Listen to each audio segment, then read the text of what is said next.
Hey, how's it going? Excuse me. So I'm gonna start talking about where I'm gonna pick up where I left off from the last video.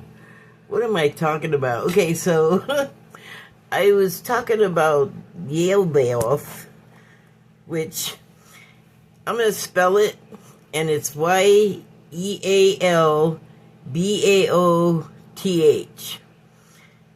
There's an easier way to refer to it, and that is the demiurge. And so, the reason why I have been thinking about that a lot is because it's this contained world that it created, and it thinks that that's all there is, and it's the be-all and end-all, and that's not the case, but it also just reminds me of, like,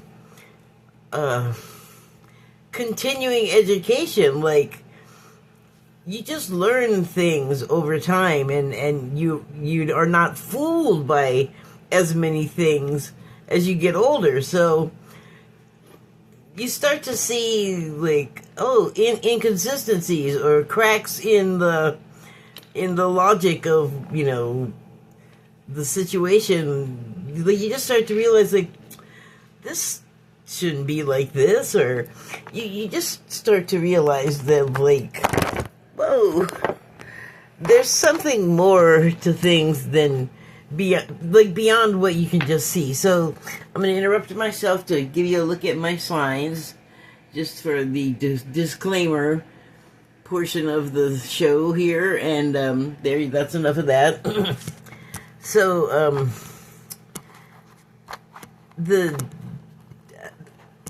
it's been on my mind because I've been studying the Essenes for a while, and that's not necessarily, like, just their thing, but they do talk about, like, when you start to notice the unreality of the world. And I feel like in the United States, we are dealing with some serious unreality in the world. Like, you have to be so sharp and so diligent, and, like, you really have to check stuff and make sure that whatever information you're being fed or watching or whatever, you have to check the veracity, because so many people and agencies and organizations are just not telling you the truth, either by omission or just straight up fabrication. But and that's, like, in the same way capitalism has the just ease with which everyone's just so dishonest. It's fine, everybody's doing it, and that's the worst reason to do something, is because everyone else is doing it, from my point of view. But I don't like to be too following the trends. Like, I'm always finding something wrong with it, and finding something fake about it, or something that makes it so, like, I cannot with you anymore, whatever it is. And so I feel like the president is kind of the demiurge. Is, like, remaking the world to his own specifications, and everyone's supposed to like it and think it's great, and he gets mad because that's not universally true. He'll have, like, his people liking and thinking things are great. I don't know how enthusiastic they are about it. I think they're just following the program. Like, you gotta say the stuff, the keywords. But what I already knew about him, and what we have learned, if we're paying attention over the past decade, that his associates also are not the most truthful people in the world. They're, like, their activities, their businesses, there's always something shady, something fraudulent. Like, it tends to come out after the fact when somebody has to bring a case against them because of how shoddy whatever it is they're peddling is. So I feel like in this world where everything is becoming like, don't do the things that you were brought up. If you're if you're of a certain age, only a little bit younger than like I am. I'm referring to myself right now, but like I'm 62, so anyone my age or older is gonna know some things that like everyone sort of younger than us will. And I lost the track of what I was saying. Shoot, what was I saying? Well, people will know.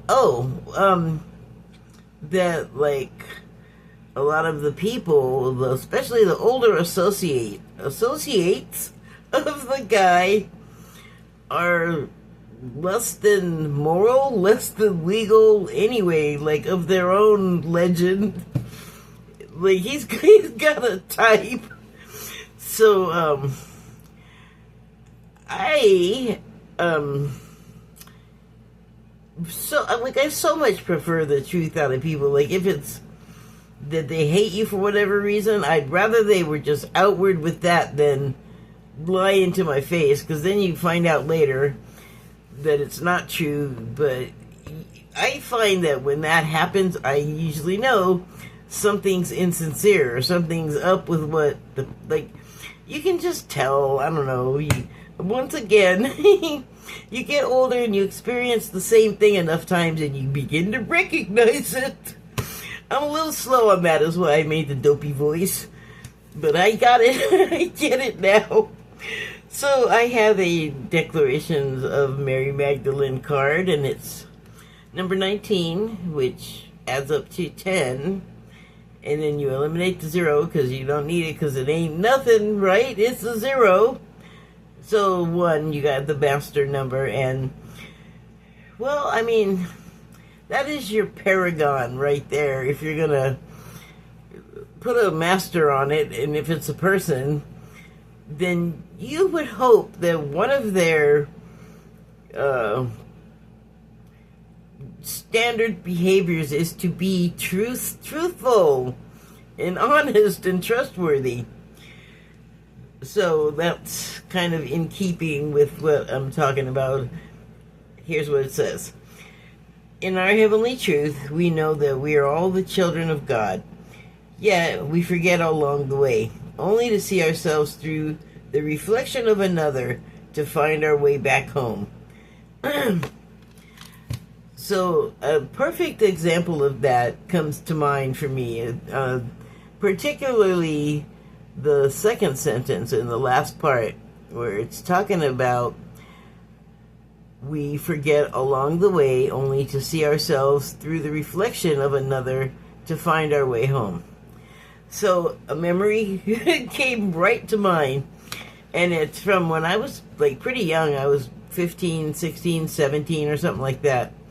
And I hung out with a bunch of like neighborhood kids, but they were mainly boys. Just like I knew other kids like further throughout the neighborhood, but the ones closest that like lived in my building or like the next block over, I just ended up with a lot of boys that I was hanging around with, like they were like my homies. So but I'm 2 years older than the people I'm talking about right now. Not that I was all like, I am your older, like, no, because I always hated it when I hung out with like older people than me, like 4, 5, 6 years younger than or older than me, and they'd be all, "You're a baby, you can't do this, you can't do," and I'd be like, they're doing the this and that right next to them, and I'd just be like, can we not? Like, I don't even know why that's necessary, but anyway. So, we were, like, pretty open and honest with each other, and they were, like, smart young kids. Then they're obviously still smarter even, because they learned a thing over the years, I hope. But, I guess I was being bossy.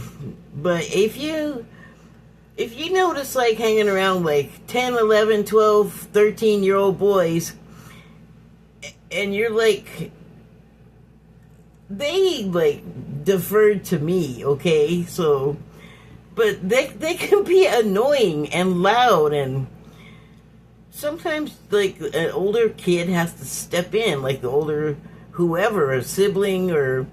So, I mean, I guess I was being bossy, and they did a little council thing on me. Like, 3 of them got me to sit down with them, and they said, you know, like, you are, like, being too, like... I'm remembering, like, what they were saying, so it wasn't, like, the most articulate, but I was basically telling them what to do too much. But the thing is we were in a band together, and we had gigs, and I was like, yeah, we need to practice, or when we get to the practice, we actually have to do that, and, like, maybe write some songs, because we had been invited to go on a tour by the Dead Boys. I'm still pissed off about what happened. We had the gig they invited us to play a gig with them, to open for them, at a place called the Country Club in the San Fernando Valley in LA. And so I was like, we gotta rehearse, because one reason that we were playing that gig at all was because if it went well, they had invited us to go on tour with them.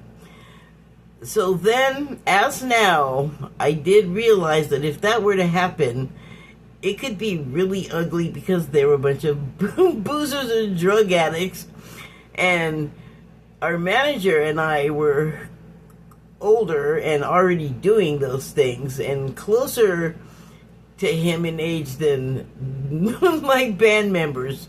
And so it was just, like, I understood, like I said, then and now, like, that could have been very risky, especially since 2 of them did end up with pretty bad habits of a substance. So, anyway, one of the ones that had the substance problem had been kicked out, and it was like a mutual decision out of all 5 of us, or 4 of us against him. But I mean, it was for like a good reason. He was basically terrorizing one of the other ones of us who, I mean, it was getting to be a problem to where, like, I didn't call for it, but, you know, I wasn't against it, because he was impeding our progress and, like, constantly messing with everybody and arguing with everybody about doing it and not doing it and playing pranks. And it was just like, I don't know what his problem was with this other kid, but he just wouldn't stop messing with him. So we were all like, dude, you gotta stop, or we can't, like, do anything. And then we all decided to you know, not really take a vote, but I guess, like, we all got together and decided, like, I think we need to kick him out. Like, everybody just kind of, I mean, it's kind of weird. We were kids, but we had this meeting. Like, our manager was not involved. No parents were involved. It was just us. And then it happened probably a couple of months before this gig that was coming up. And so he was mad and he was spiteful. And so he kind of brainwashed our singer, because I was being, like, too controlling, because I just wanted us to rehearse. And, you know, when it came down to it, it was just, again, this one guy that was causing the problem. So, again, it was him. Like, the other people, I don't know how well they understood, like, what an opportunity it would have been if we were serious about being a band, but I guess we weren't. And I guess, you know, when you're too young, it's like, you need to be staying home. So anyway, the night of the show, the problem child, the former band member, talked our singer into, like, going somewhere and not telling anyone where he was going to be. Only the 2 of them knew. So when it came time for the gig, that little jerk didn't show up. And we, of course, didn't do the gig. Of course, we didn't go on the tour. So I was and still, and like that, I just think it was fucked. I don't think it was cool. Like, it could have been really, it could have helped us a lot, but, if we were serious about being a band, it could have been instrumental in a lot of ways. Also dangerous, but if you're going to be in the music scene, not that I'm saying it's okay, but drugs are everywhere. Alcohol is everywhere. That's a danger too. So we were able to avoid going on the tour. I still mad about that. But anyway, that was just, why did I start talking about that? Oh, the memory of it. Okay, so yeah, the thing, I got carried away and went past what I needed to tell you. The important part of that was when they sat me down and said I was too overbearing. And I was like, okay. Like, because they told me, like, they had it all laid out. You did this and it made me feel this way, or you did this and blah, blah, blah. Like, again, smart kids. So I was like, okay, like, I can't, argue with that. I see what you're saying. And I did try to defend myself, like, guys, I'm just trying to get us to rehearse. The fact that it gets, like, aggravated is because you fight me. Again, not sure who was actually serious about this band anyway, because Problem Child is still playing music. The older brother, who was the bass player, is an artist, which he does professionally, but I'm pretty sure he does still play music as well. I think they all do. I think I'm the only one that isn't. Well, maybe the singer isn't. I don't think he is.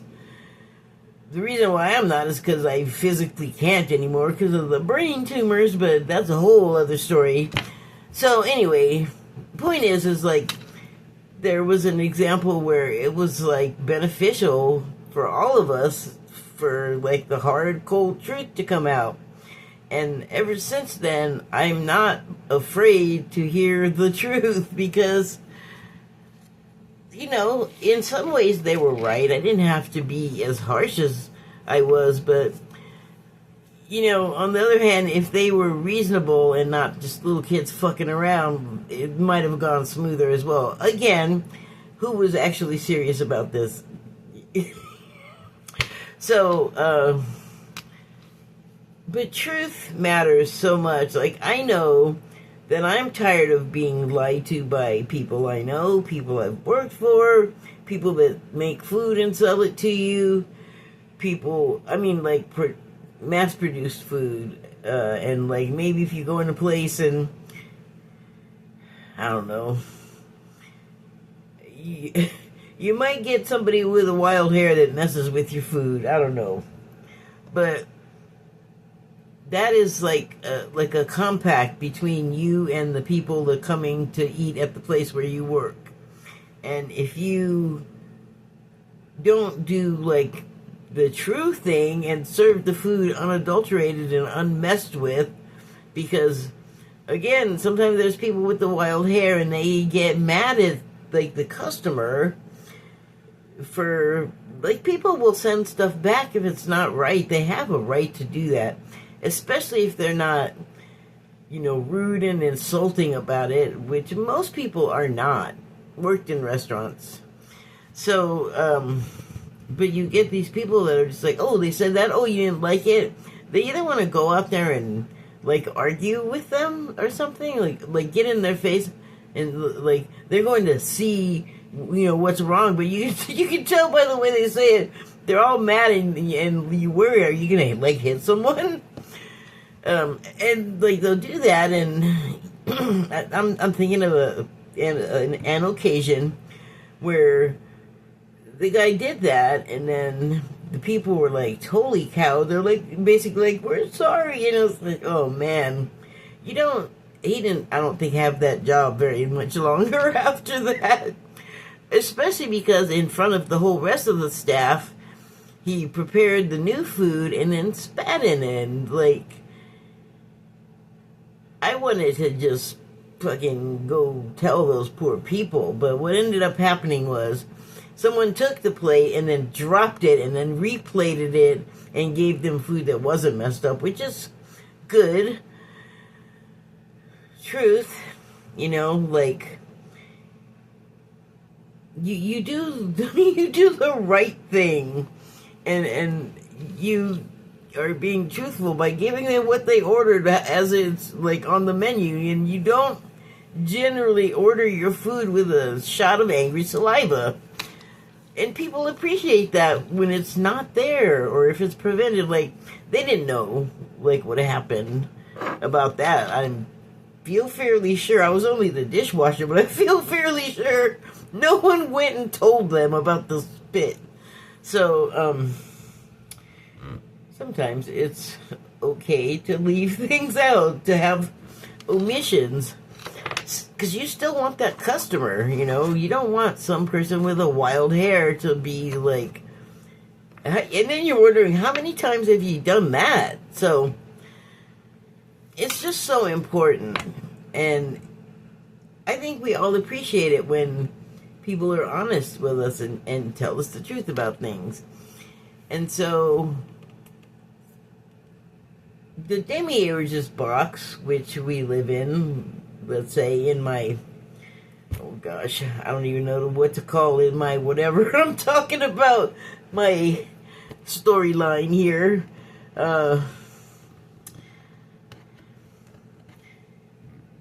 And it also is making me think of something I was talking about a couple of videos ago, about how the Matrix is an enclosure, like the Demiurge's world creation.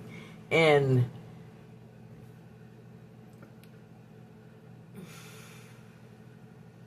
hold on.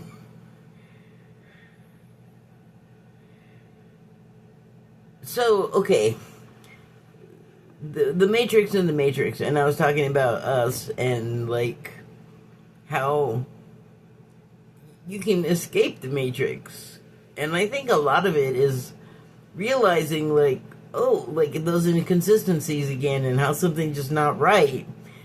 Because it isn't right. It's not the real reality. It's manufactured. So, before I started doing this, Jim Carrey and the Truman Show came up again, and it's a video not talking about specifically what I'm talking about, but it shows a lot of parts of the Truman Show, particularly the parts where he starts to realize, with the signs, there will be spoilers, so he starts to realize, like, oh, wait a minute, this is not right, because then he starts to see, like, I want to go down this road, and then all of a sudden it's like, wait, oh, I remember what it was.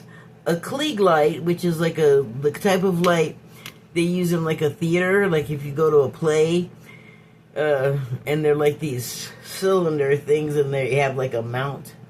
So one of those, a Klieg light, fell out of the sky and almost hit him, and immediately on his car radio, he hears, oh, an airplane is crashing and dropping parts or something like that. And he's like, oh, well, that was handy. And I think at that point he was realizing, like, something's wrong with everything here. So he does start to realize that, like, my world is just this little place, which for the movie, it's basically a hangar, but like a big... They made a big set, basically.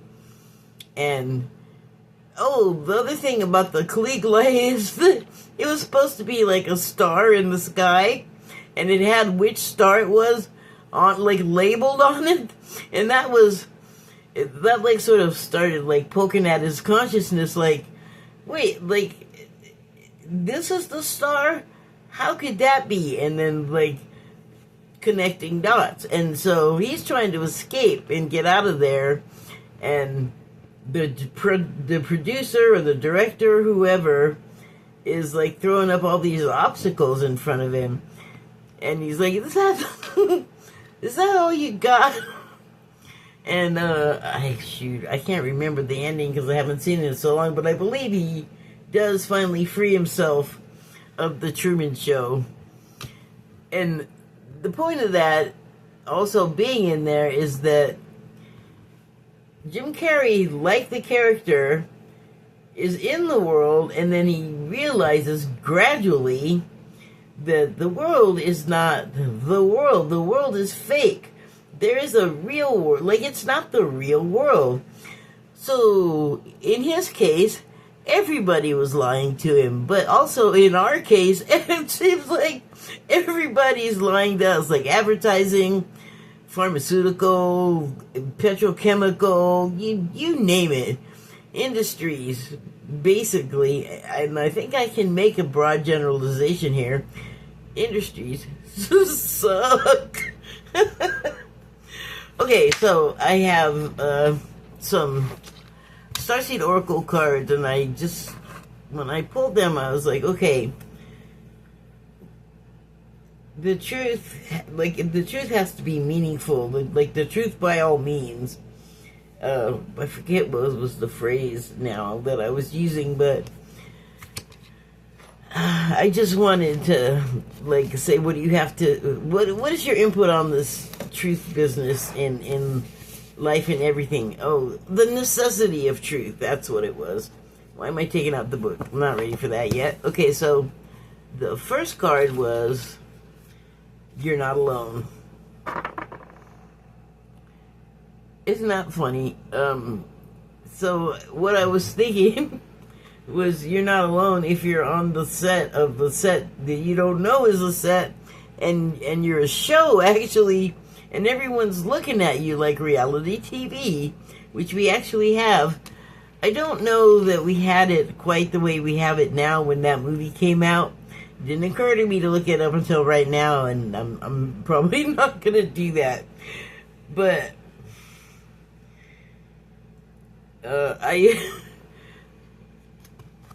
it's interesting that these are like the two of the same person, and like as above, so below seems to be happening there.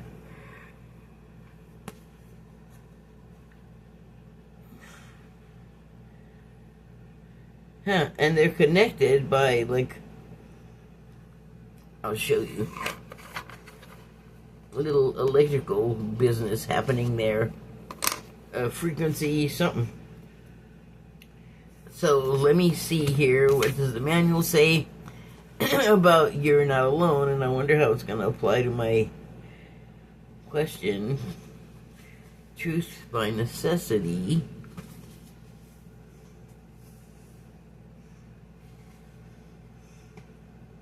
Oh, the necessity of truth?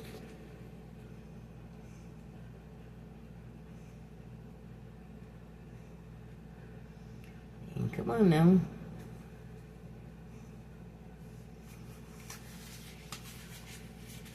Okay. You're not alone. Here are the subtitles. Isolation, physical connection, community.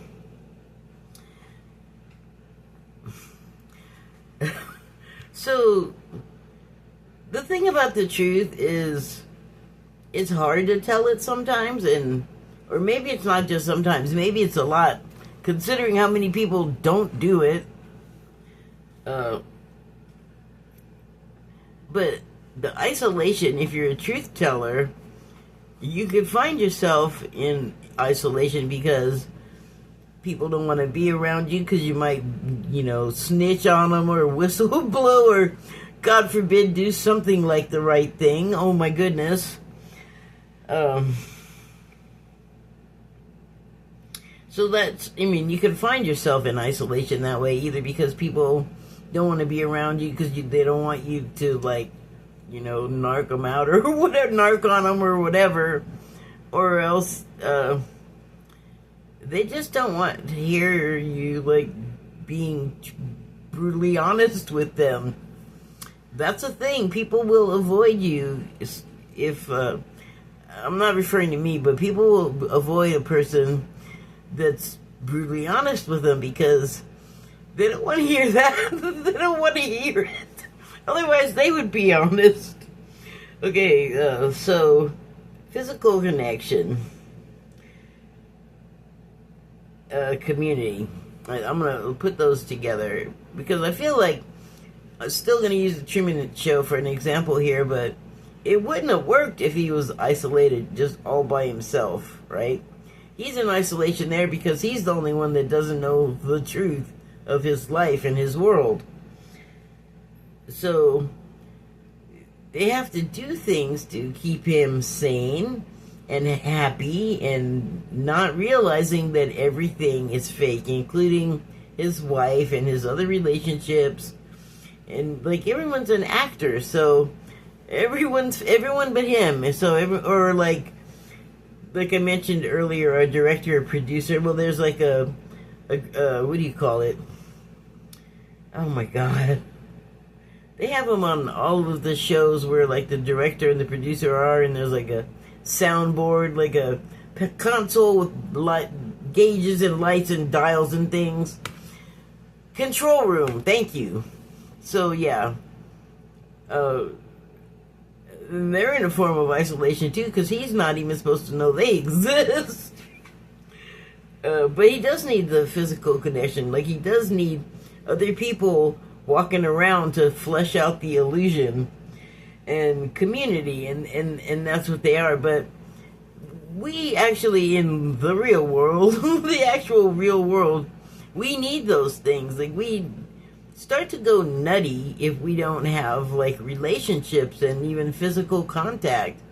It doesn't have to be sexual, but if no one has touched you in a while, shoot, I don't know how to define what you get from physical touch because it's complicated. I think it's more than the sensation of touch. I think probably pheromones, smell has to do with it, and like how do you feel about the person that you're engaging with? Do you feel safe to talk to them and be around them? Do you feel safe to confide in them? Are they gonna like hold your truth close to the vest? Okay, so let me read what it actually says. Oh, I lost the page. God darn it. Okay, I'm close though. Alright, you're not alone. The older the soul, the deeper the cave. Many starseeds and old souls enjoy their own company. Spending time alone can be comforting and necessary to their vitality, as it allows them to commune with their soul and fill up their energetic resources, especially if they have an underactive or open root chakra or find it hard being human. Many starseeds find it more nourishing to retreat than to spend their time in meaningless conversations. That's honest. And relationships.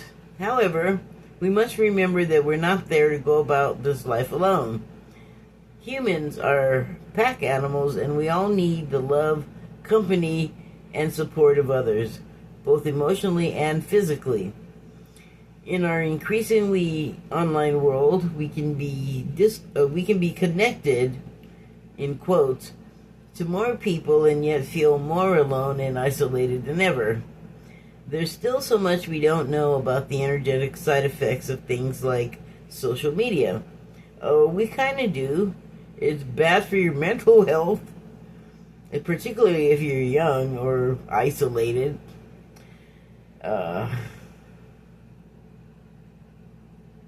With so many people knowing our news, what is it doing to our auric field? I would say junking it all up. I mean, I think you have to, like, pay attention to that anyway. Sort of maintain a routine of cleansing it. Anyway, like, without whatever this is talking about, like, just as a general thing. Where'd it go? Where did it go? Okay. Commonly, we find ourselves in constant conversation, yet lacking the genuine connection of physical community and touch. Yeah, that's online all the way.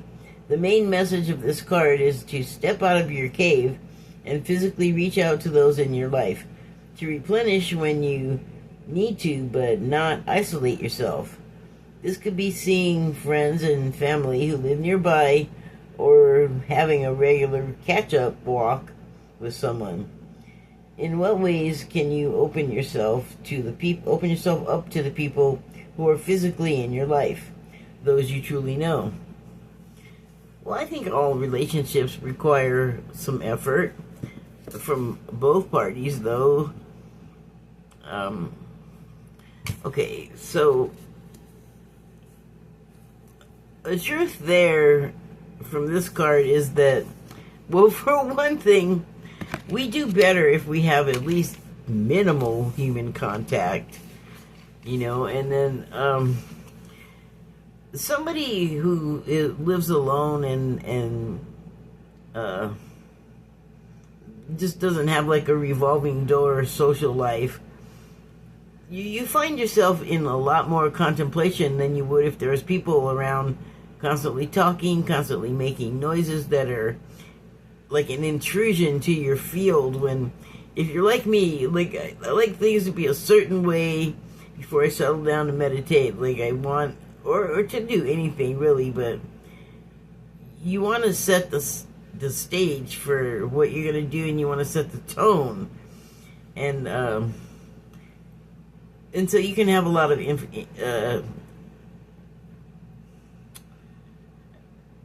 introspection,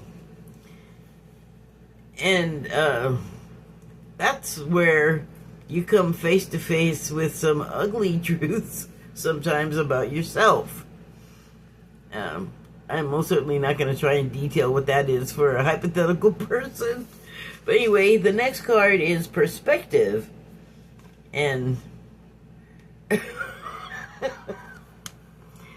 here, do you see that? That is Earth. We got something right next to it, looks like. Is that like a stain or an actual star? Huh. No, I don't see it. It looks like it's just Earth, but perspective. Boy, that's a wide shot. Let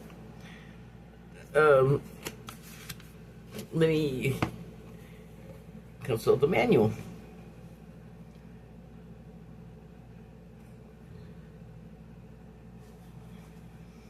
I'm kind of interested to see what's it gonna say about the perspective of that. I mean, it's kind of cracking me up how far the Earth is. It's like when you, like on Blue Sky, sometimes people will be all, look at my cat, look at my garden, look at my pie, or whatever it is, and I'll use the two giant eyes and just be all, boo, like I'm looking. That's like this. So I need some perspective. And here's the Earth. Oh yeah, shit, it goes way away.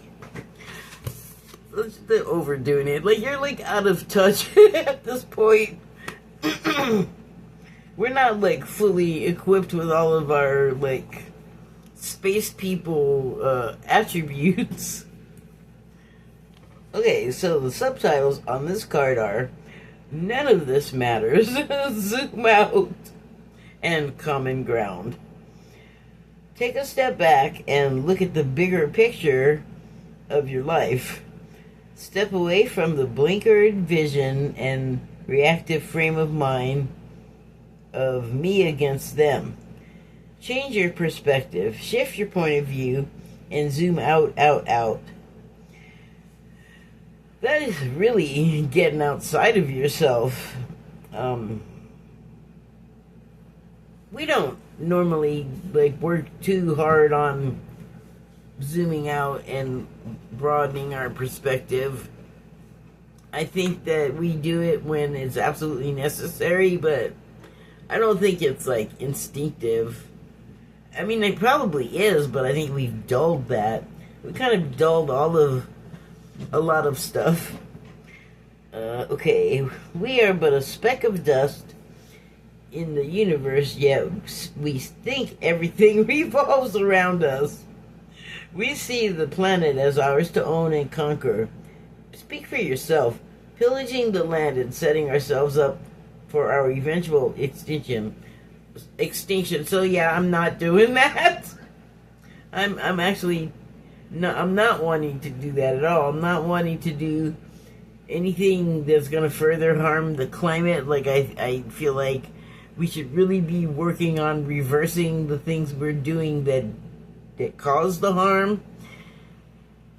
There's some, like, this country is kind of ridiculous. We're just stuck in our dinosaur ways with our dinosaur fuel. And it's so bad for the country. It's so bad to take it out of the ground, because it's in there and it's all greasy. And if it's doing work as a lubricant for us, what do you think it's doing underground? Like, I'm just thinking of, like, the terribleness of, like, tectonic plates just grinding against each other as they're moving, and what that would look and feel like on the surface. Like, that's, there's a few different kinds of earthquakes, and the best feeling one I can say is the rolling wave one, and not the, stiff jerk. Like, if it's going like this, I feel better about it. I don't know why. I don't know if that's like some kind of structural fantasy I have. But, anyway, let me get back in here.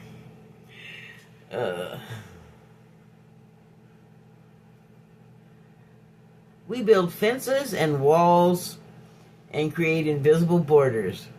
Mother Earth doesn't need us to survive, but we need her. Well, yeah, we do, and it's so counterproductive to be attacking her and, like, poisoning her and pulling out her blood and blowing her up and blowing up her creatures with our idiot wars. And we're,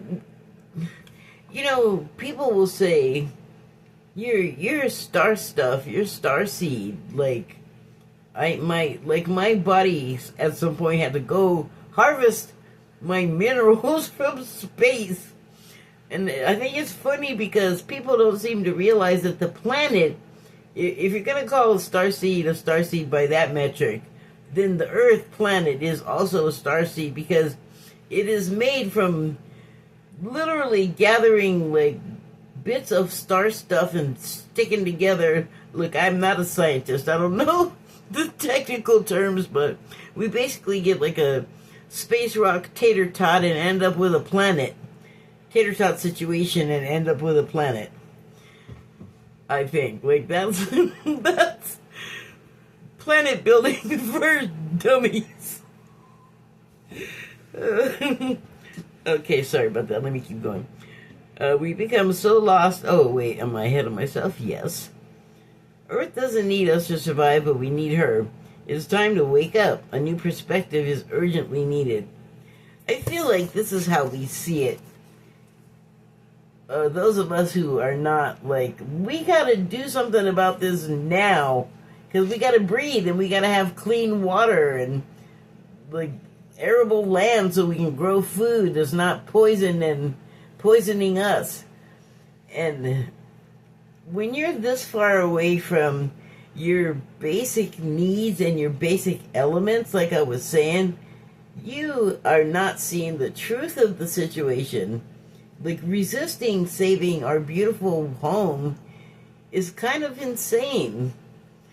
And thinking that it's something other than, like, an immediate threat to your life is, you're lying to yourself. Like, you're not being truthful with yourself. And, there are a lot of those corporations and agencies that are just, like, going along with that. And these are people that have been well educated. Like, I don't know. See, now I don't know how many scientists are still hanging around, because a lot of them have immigrated to other countries, and thankfully some have stayed and are just doing their own thing since the government kind of kicked them out of their jobs. But those jobs still need to be done. let me finish this. We become so lost in our individual experience that we don't realize that most of the time, that most of the things that keep us awake at night are actually distractions. We're wasting our precious time and resources fighting each other. This is what I've been saying. We're wasting our precious time and resources fighting each other when we should be coming together to heal what's been severed. This moment is a breath in the life. This moment is a breath in the timeline of your life. This life is a fleeting moment in the tapestry of your soul's experience. Your soul's experience is a flash in the timeline of the known universe. On a bump on a log at the bottom of the sea. And the known universe is a grain of sand in the unknown universe. Huh? Take a moment to see the bigger picture, to find common ground, to find deep compassion in your heart, to gain a greater perspective of humanity in this fleeting moment in the timeline of your soul's experience, in the timeline of all that is, was, and ever will be. I don't know what that was, but something is making like one of my eyes go blurry. Feel a little bit dizzy. But it's like a wave that went over me. It's not like I'm having a heart attack or a stroke or anything. I feel like it's external. So the last card I have is karmic relationships.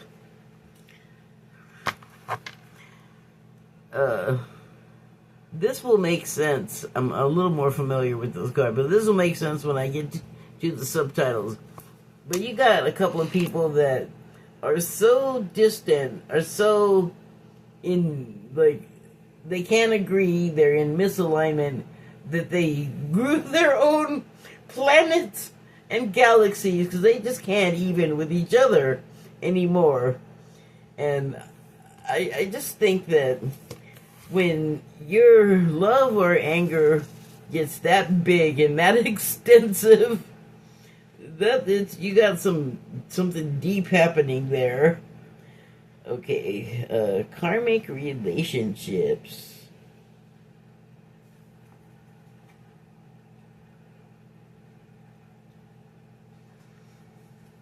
And the subtitles are Orion energy, polarity. Yeah, that's they're more than at opposite ends of each other at that point.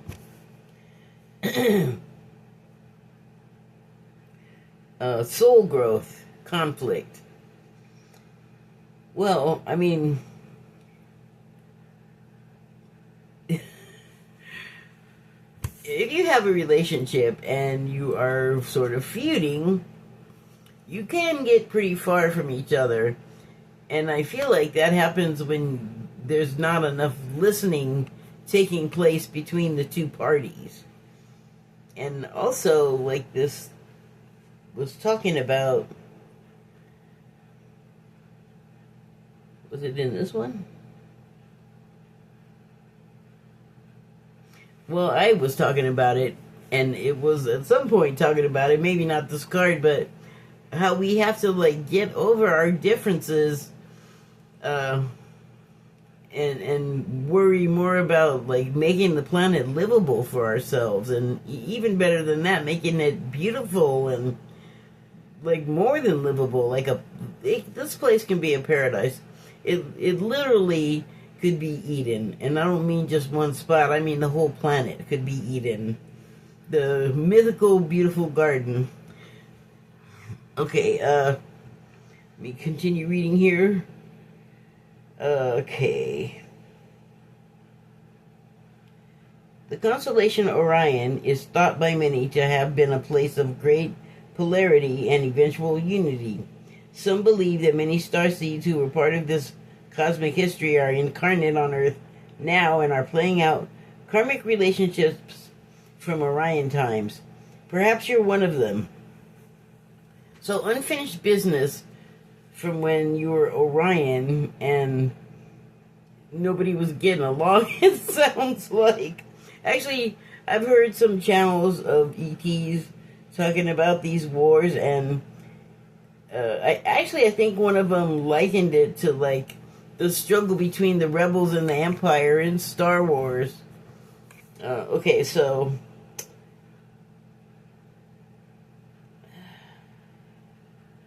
history.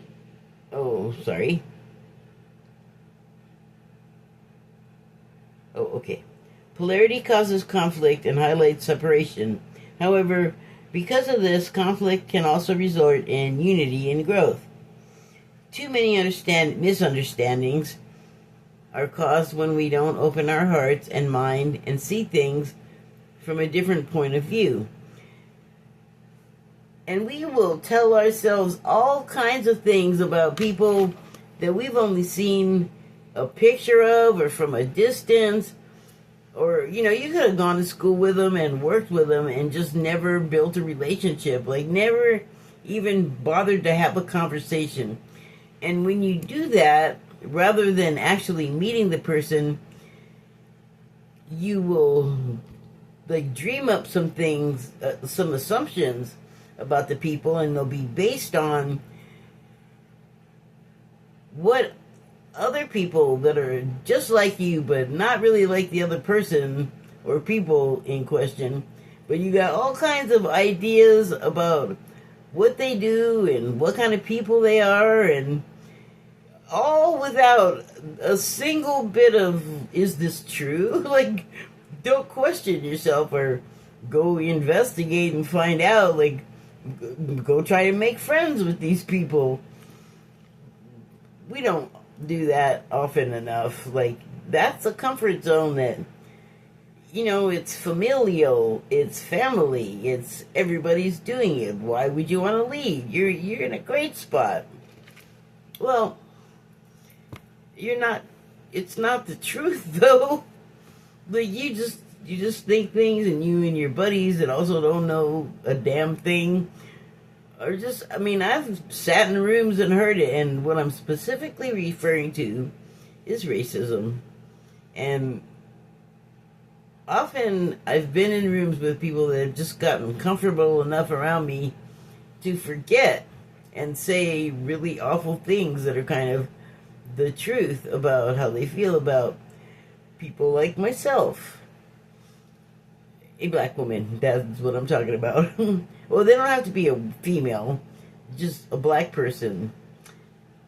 And, well, I'm not going to go all into that, but it's not the truth about those people. It's when you just make shit up, or like a bunch of you are like throwing spaghetti at the wall and coming up with like awful things about people. Well, what are you doing? Like, really, how hard is it to just go find out? Like, you could be wrong. Do you want to be wrong? I know a lot of us don't enjoy being wrong. Anyway, I got all sidetracked.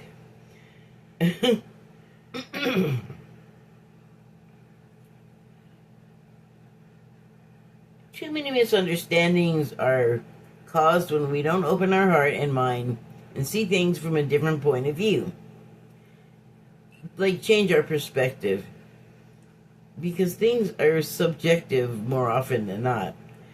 When we go into reactive, second-guessing mode instead of gathering the courage to open our heart and go meet and find out, we should admit that we may have reacted because of our own woundings and then find mutual ground.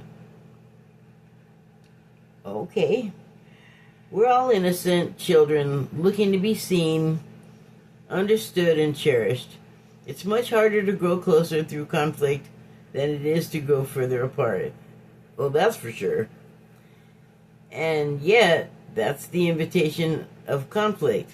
It's easy to react and take things personally.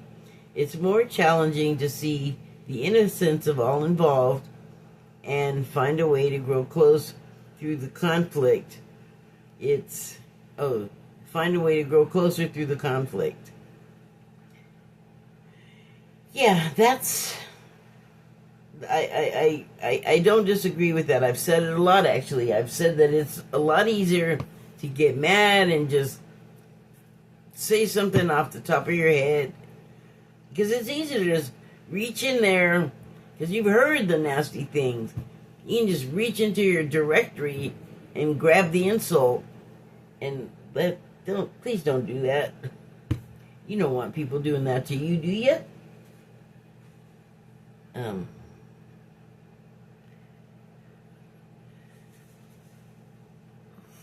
I think I forgot what I was going to say. Let me keep reading. Maybe it'll come back to me. Oh, yes. So, yes, it's a lot harder to have unconditional love or love at all. Or even just friendliness if you have grown up in a family and a social group where everyone is the same kind of racist and nobody's even trying. Like, they're like, I'm good. They can be the N-words over there and, you know, what, I don't know.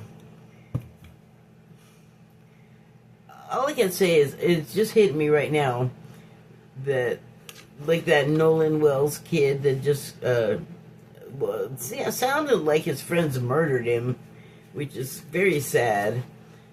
But it's really terrible that he evidently became a target because he was the only one that was like himself of all of his friend group there. He was the only black kid. And psychics have said that those kids were eliminating him like he was more of an idea than an actual person, because he was good at, I guess, athleticism and other things, and he was very nice and, you know, like a good friend, like a good person with give and take, and smart. Like, he just had a lot of things going for him. People liked him. He was a success. And I don't know how you can do this. I don't know how you can spend time with people and just not like them. Like, this kid that's no longer with us thought that these were his best friends, you know, and they got him alone, took him someplace desolate.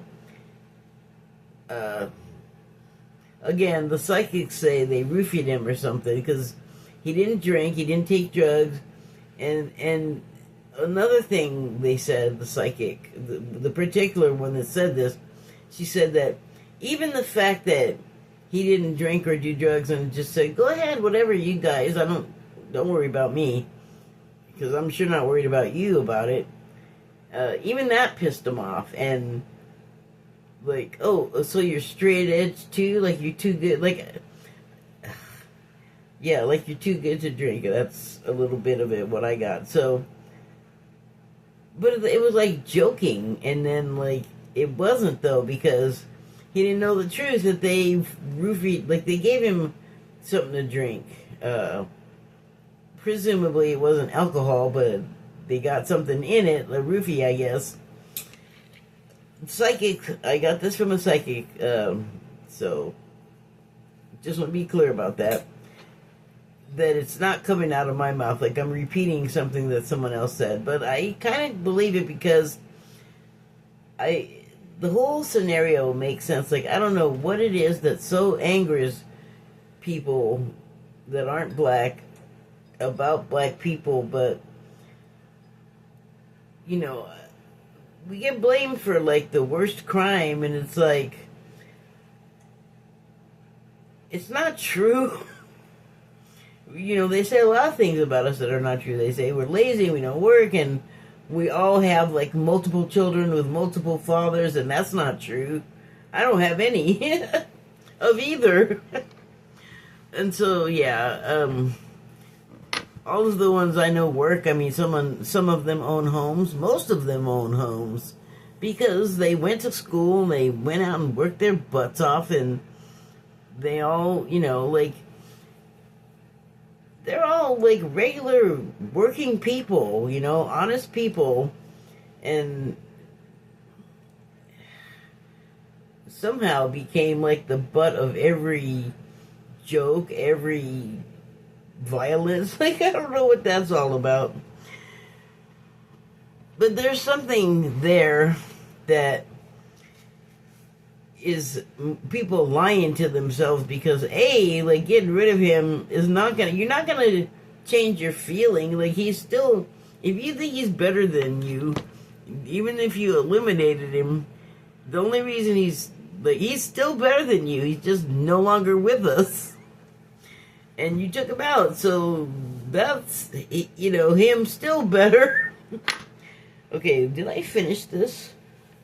I don't think I did. Okay.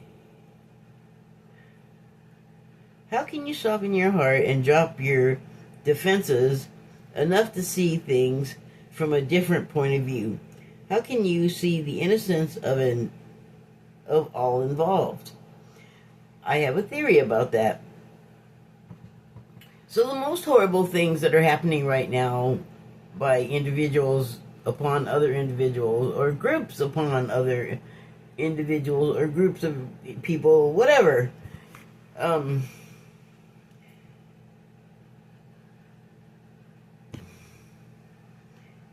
Individuals attacking everybody else. Where the heck was I going with that? Remind me. Oh, yes.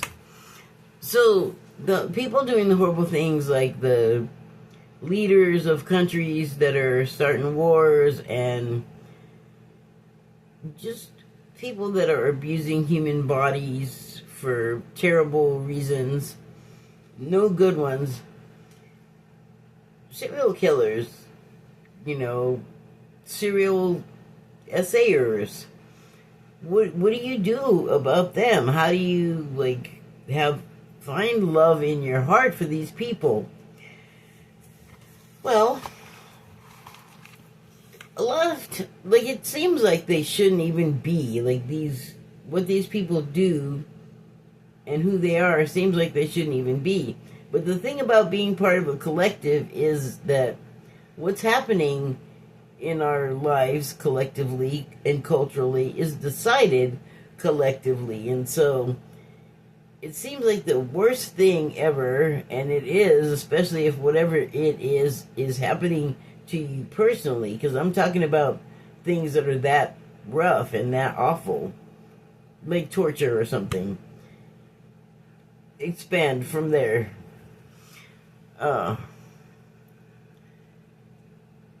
Those people are here just like you, starseed, and they're playing a role just like you, starseed, and so we're all humans.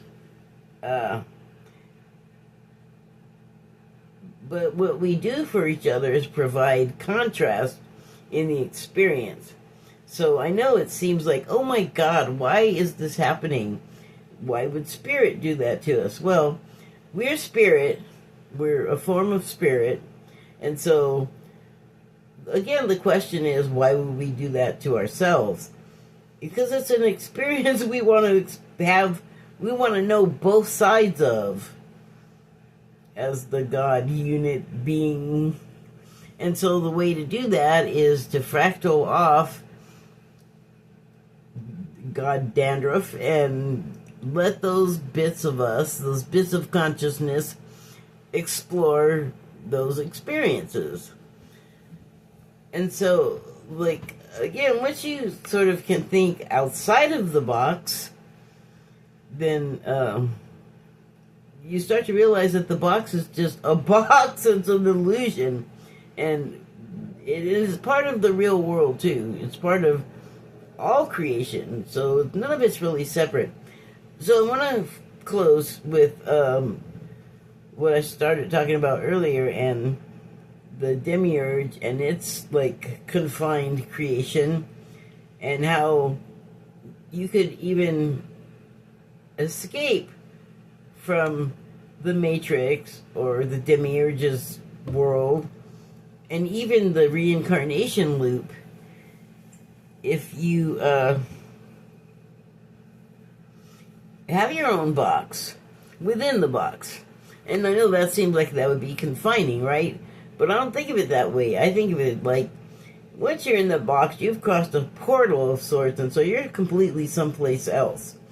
And you are then in control of what happens to the box. And so it could be like a, what is that phone booth ship portal travel thing on Doctor Who? Tesseract? No. TARDIS.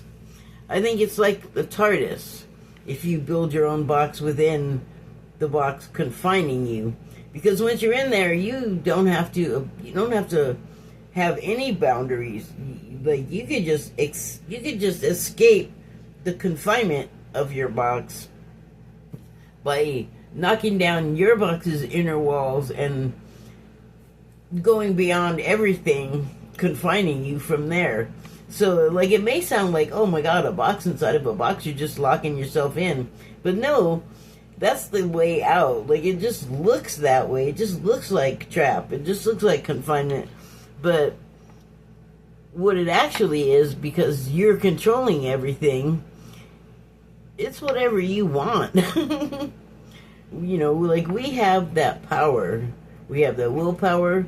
We have that ability even. We just, if we can't do it now, or we can't even imagine it, we just have to work at it. Like, all of the muscles that work all of that stuff for most of us have been kind of dormant, and we're lucky they're not completely atrophied. But we're also lucky that, you know, like a muscle, they can be rehabbed and have physical therapy, and nothing's a lost cause. And God, I went longer than I meant to. Thank you and good night.